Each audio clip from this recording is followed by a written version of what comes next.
This is lesson 28 of the Quantum Mechanics, a mini lecture series. So in the previous two videos, I talked about things like angular frequency. Omega is just 2 pi f, that's the angular frequency, and the wave number k, which is 2 pi over lambda.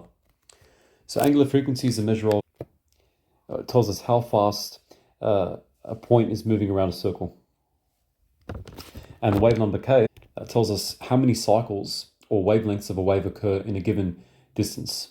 Now I'm going to show you how we can re-express the Planck-Einstein relation equals hf. E is energy, h is Planck's constant, which is just a number, f is frequency, and the de Broglie relation, momentum, p is equal to h over lambda, wavelength. Okay, we're going to see how we can express these two in terms of h over 2 pi. So, let's start with E equals hf. Let's use, we can do a nice trick with this, 2 pi a and then 2 pi f. So for f, we can plug in 2 pi f, angular frequency. And for h, we can do h over 2 pi. Why does this work? Well, it's pretty neat because the 2 pi's cancel out. And you get hf, which is what we started off with. So a very neat trick we can do here. And so therefore, E, so h over 2 pi is given a special symbol. It's called h with a bar. It's called h bar, literally. It's just Planck's constant, h, divided by 2 pi. It's known as h bar omega, because that's the angular frequency. And for the de Broglie relation, okay, relating the momentum of a particle p to its wavelength lambda, we can do something similar as such. Okay, just like magic, the 2 pi's cancel and you get the same expression again. We've used 2 pi over lambda as k, the wave number, so therefore p is just h bar k. So we have two expressions involving h over 2 pi. So what would a wave now look like mathematically in terms of energy equals h bar omega and momentum p equals h bar k? Okay, describing a wave in terms of the Planck-Einstein relation and de Broglie relations, in other words. It probably looks like something like this. So here's a basic wave expressing a wave. I'll explain what this is. So A is the amplitude of the wave. It's the height. Okay, think of the height.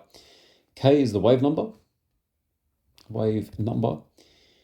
Omega is the angular frequency. X is the position of the wave along the x-axis. T is time. And this symbol here is the Greek symbol phi. That's called the phase constant. So the first step in visualizing this wave is to obviously draw a set of axes, x and y axes, as follows. Y is up here, x is down here.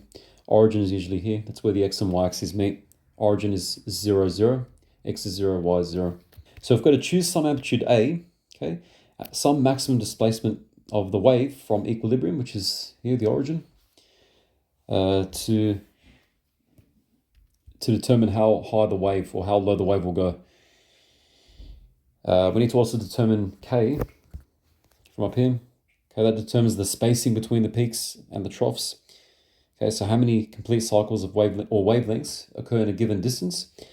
Also, we need the angular frequency omega. Okay, it's the rate at which a wave oscillates in a given time, or in other words, how quickly a wave completes one cycle. We also need to choose a phase constant, I should say, which determines the initial position of a wave. Okay, typically at t equals 0, and it basically shifts the entire wave horizontally across the x-axis. So we'll start at t equals 0. Let's call that t. Instead of x, we'll call it t. Actually, I'll keep the x. Okay, so we'll think as this being the time along the x-axis. We can draw a table of values. Let's suppose we already know what k is. Let's set a equals to 1.